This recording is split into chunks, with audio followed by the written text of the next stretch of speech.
জনরব media, জনতার কথা বলে। নমস্কার, জনরব মিডিয়া থেকে শুক্লা গাঙ্গুলি। 9 জানুয়ারি 2026। চলুন আমরা কলকাতা প্রেস ক্লাবে কি হচ্ছে ওখানে। এআই শব্দটা আমরা শুনেছি, ব্যবহার করছি, কিভাবে ব্যবহার করব তারই একটা ট্রেনিং। চলুন আমরা ওয়ার্কশপে যাই। আজকে আমাদের ডে অফ এআই বলা যেতে পারে। সকাল থেকে এআই নিয়ে অনেক কথাবার্তা হয়েছে, এখন আমরা এআই নিয়ে আলোচনা করব। খুব ইন্টারেস্টিং সাবজেক্ট। আমরা অনেকেই কিছু জানি, কিছু জানি না, এবং আমরা বেশিরভাগই বলতে পারি অল্প বিদ্যা ভয়ঙ্করী হয়ে উঠেছে। 90-এর দশকে আমার সমবয়সী বা আমার থেকে সিনিয়র যারা আছেন, ইনক্লুডিং স্নেহাশিস বাবু, আমরা মনে করতে পারি 90-এর দশকে যখন কম্পিউটারের সাথে আমাদের প্রথম পরিচয় হচ্ছে, তখন অনেক প্রশ্ন, অনেক ভয়, ভীতি আমাদের সামনে এসে পড়েছিল। আমাদের সামনে কিন্তু এখন অনেক প্রশ্ন নিয়ে এসেছে, অনেক কৌতূহল, ভয়, ভীতি, কি হবে, কি করব। অর্গানাইজ করছে reason skills, reason analytics software private limited একটি সংস্থা, যারা মেনলি এআই এর উপরে অনেক রকম কাজ করছেন, এআই এর টুলস বানাচ্ছেন, আমাদের থেকে অনেক ভাবে এগিয়ে গেছে। এই রিজন অ্যানালিটিক্স এর এই ট্রেনিং উইং হচ্ছে reason skills. Not only AI but technologically advance করার জন্য বিভিন্ন ক্ষেত্রে মানুষজনকে স্কিলফুল করা, ট্রেনিং দেওয়া, স্কিল ডেভেলপমেন্ট করা। কর্পোরেটস, হেলথ কেয়ার, সবার মানুষজনকে আমরা ছোট ছোট করে ট্রেনিং দিচ্ছি। সেভাবে আমাদের মনে হলো যে জার্নালিস্টদের জন্য কিছু করা যায়। যাই থাকুক, তাহলে অন্তত দুটোতেই আমাকে বোঝাচ্ছে যে আমার এখানে বেশি কথা বলা প্রয়োজন নয় বা উচিত নয়। একটা কথা বলতেই হয়, আপনারা জানেন যে প্রেস ক্লাব কলকাতা একটা তার নির্দিষ্ট দিশা নিয়ে যে চলে, তার অন্যতম প্রধান হচ্ছে যে আমাদের পেশায় যা যা প্রয়োজনীয়, যা যা নতুন জিনিস, সেগুলোর মধ্যে আমাদের প্রশিক্ষিত করে তোলা, যেটাকে পরিভাষায় আপস্কিল বলা হয়, আপস্কিলিং। এখন আমরা জানি যে আমাদের যত বড় এবং যত ছোট গণমাধ্যমের প্রতিষ্ঠান হোক না কেন, তাদের নিজস্ব প্রশিক্ষণের ব্যবস্থা খুব একটা নেই। অথচ এই জাতীয় জিনিসগুলো মানে যদি আমরা না জানি, তাহলে আমরা কাজ থেকে পিছিয়ে পড়ব। সেই জন্য আমরা, আপনারা দেখেছেন, ফ্যাক্ট চেকিং, এআই, ডিজিটাল মাধ্যম এবং রাইটিং স্কিলস, অন্য যে কোনো বিষয়ে আমরা চেষ্টা করি যে যত ভালো ভালো বিশেষজ্ঞ আছেন তাদের এনে আমাদের একটা প্রশিক্ষণের সুযোগ করা। আমি এই প্রতিষ্ঠানকে অত্যন্ত কৃতজ্ঞতা জানাই, এবং বিশেষ করে ইনাদিকে এবং বিপ্লব বাবুকে, তারা এটা করছেন আজকে। এবং আমাদের একটা অনুরোধ থাকবে তাদের কাছে, আমাদের পক্ষে তো বিভিন্ন জায়গায় খুঁজে খুঁজে বিশেষজ্ঞ আনা অতটা সম্ভব নয়। আপনারা যদি কিছুদিন অন্তর অন্তর আরো বিশেষজ্ঞদের এখানে আরো এখানে আনার সুযোগ করে দেন, আমরাও চেষ্টা করব যে আমাদের সদস্যদের এবং যারা সাংবাদিকরা রয়েছেন তারা যাতে এই প্রশিক্ষণের সুযোগ নিতে পারে।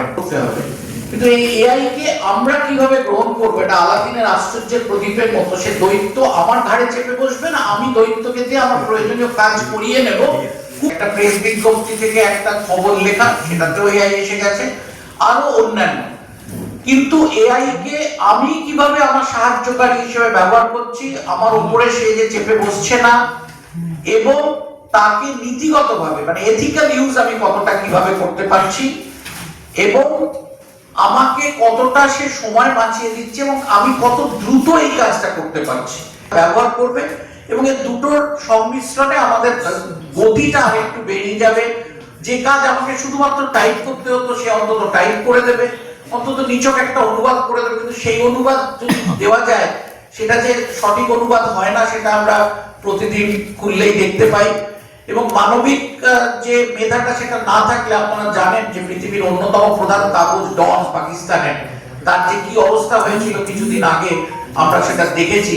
আপনারা ক্লাবে এসেছেন, এই ক্লাবে আমরা প্রচুর সামাজিক এই ধরনের কর্মকাণ্ড করি এবং আপনারা এই এআই নিয়ে আমরা দুটো ট্রেনিং করেছি অলরেডি এবং আরো ট্রেনিং আমাদের করতে হবে।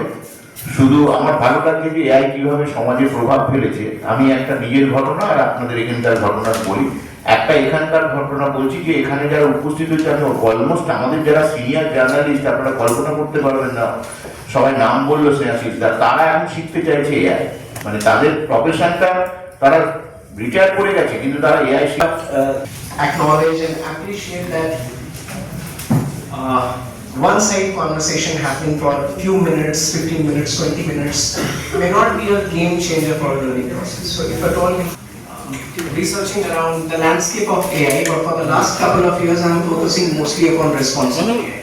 So it's not just about applications, how organizations develop capabilities or curate AI strategy, but it's more important that how responsibly we do.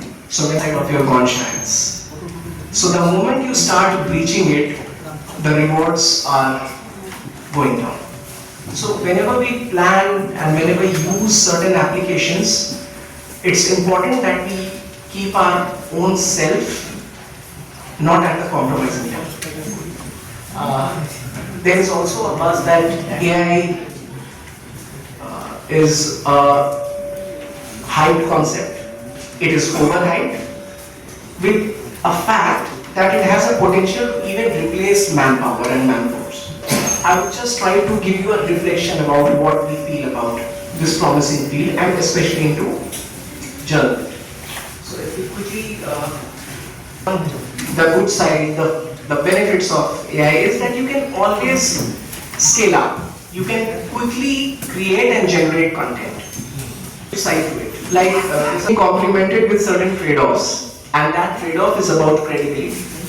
When any individual is empowered to create a content, what about the veracity of that? So when I say veracity, I mean credibility. So with journalism at center stage, credibility is gold standard importance for us. If this starts taking a toll, our entire profession goes for a toss. And I hope we all will be resonating with these thoughts. Scaling up content creation and even advertisements and promotional campaigns to hook our subscribers, it can be quickly done, but it can be done by any and many. So filtering out and weeding out misinformation, fake and synthetic content which might mislead my subscribers becomes very important. Audience are aware of this game-changing technology, so their expectations are also reasonable. So, for example, I'll quickly go take all of us to let's say a couple of decades back at disposal, and if you look into the browsing pattern, the consumption of recreational content, they are also being realized in the psyche which is doing within the subscribers, that when they are going through a news article, they want a very crisp takeaway without spending much of a time, say a 5-minute or a 7-minute read. They want to grasp anything in 7 seconds or 9 seconds, just making it up. My few quick pointers will be that we need to look at this technology as a support system. So if you use Google as a search engine or Gemini as a generative tool, you prompt, it gives you an output. তাহলে এই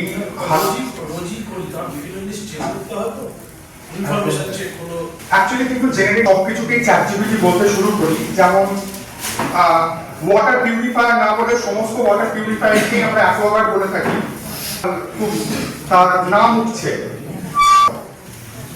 because ChatGPT বা যে কোনো language মডেলটা হচ্ছে free ভার্সনে কোনো problem নেই, ইউজ করা যায় বাট লিমিটেড।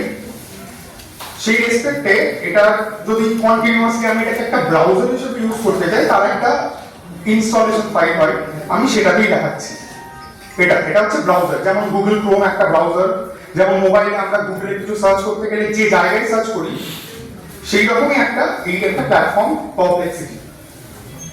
তো এই প্ল্যাটফর্মে আমি যেটা ফার্স্ট সার্চ করতে চাই সেটা হচ্ছে লেট আস সি যে কোনো ফ্যাক্ট চেকিং, একটা আমি মিথ্যে কথা লিখছি, লেট আস সি যে সেই মিথ্যে কথাটাও ধরতে পারে কিনা। WHO WHO advice for COVID-19 lockdown in India currently। ঠিক আছে, যে WHO কি আদৌ বলেছে ইন্ডিয়ান গভর্নমেন্টকে যে তুমি লকডাউন ইম্পোজ করো?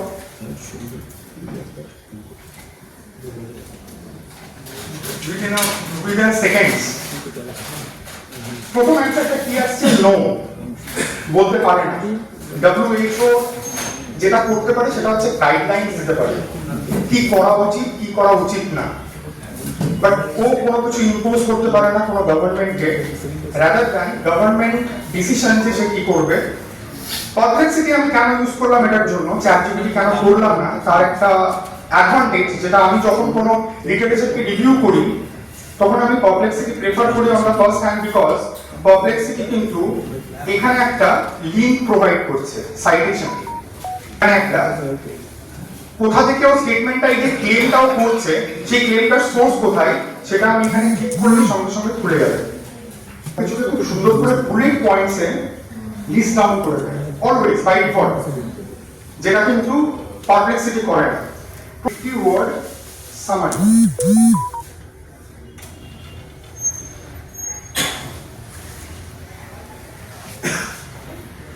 একটা 50 ওয়ার্ড জেনারেট করলো, ভেরি শর্ট, ভেরি প্রিসাইজ, এগুলো ভেরিফাইড ডকুমেন্ট, মানে আমি জানি যে এটা ট্রু, এটা কারেক্ট, এন্ড অ্যাকর্ডিংলি আমি নিজে একটা যদি 100 লাইনের কিছু লিখতে হয়, নাও সেই জায়গায় যদি আমার ওয়ার্ডস লিমিট খুব স্পেসিফিক, কিছু কিছু ক্ষেত্রে কিছু কিছু আর্টিকেলে যখন আমি পেপার, রিসার্চ পেপার যখন লিখি তখন 500 ওয়ার্ড সেটা হয়তো 521 গিয়ে ঠেকছে, খুব ডিফিকাল্ট হয় কোন কিওয়ার্ড গুলোকে সরাবো।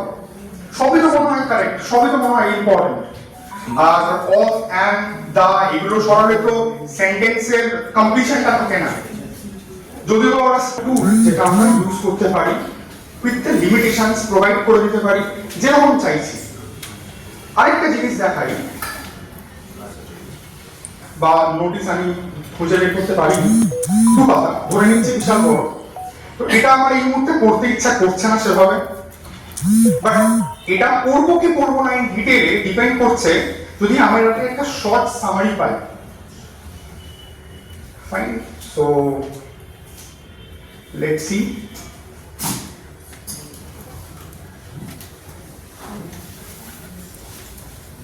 প্লাস সিম্বলটা আছে, প্লাস সিম্বল থেকে আমরা অ্যাটাচ করতে পারি, add photo and files, any kind of file, text file, কোনো প্রোগ্রামিং ফাইল যদি হয়, কোনো সাউন্ড ফাইল যদি হয়, সব রকমের ফাইল সাপোর্ট করে। কি ইন্টেন্ট করছি সেটা আমি এই মুহূর্তে দিচ্ছি না, বিকজ ইমেজ ক্রিয়েশন হতে পারে, ডিপ সার্চ হতে পারে পয়েন্টে, অ্যান্ড সেখান থেকেও যদি কোনো মিসলিডিং ইনফরমেশন থাকে, অ্যাম্বিগুয়াস ইনফরমেশন থাকে, সেটাকেও আইডেন্টিফাই করার চেষ্টা করবে। তো 5 পয়েন্টস পুরো এন্টায়ার টেক্সটকে যেরকম ভাবে করবো সেরকম ভাবেও কিন্তু পয়েন্ট আউট করবে। এখানে একটা প্রবলেম আছে, ওর বেস করেও কাজ করবে, ও কিন্তু একটা সার্ভেন্ট। ওকে, আর পয়েন্টস, ইম্পর্টেন্ট কিওয়ার্ড সেগুলো কিন্তু হারিয়ে যাবে বিকজ লিমিটেশনস। যদি পড়তে ইচ্ছে না করে দেন গো ফর অ্যাডিশনাল কোয়ারিজ। যারা এআই সম্পর্কে জানতে চান তাদের জন্যই এই তথ্য তুলে ধরা হলো। আপনারা দেখছিলেন জনরব মিডিয়া। আবার আসছি অন্য কোনো খবর নিয়ে।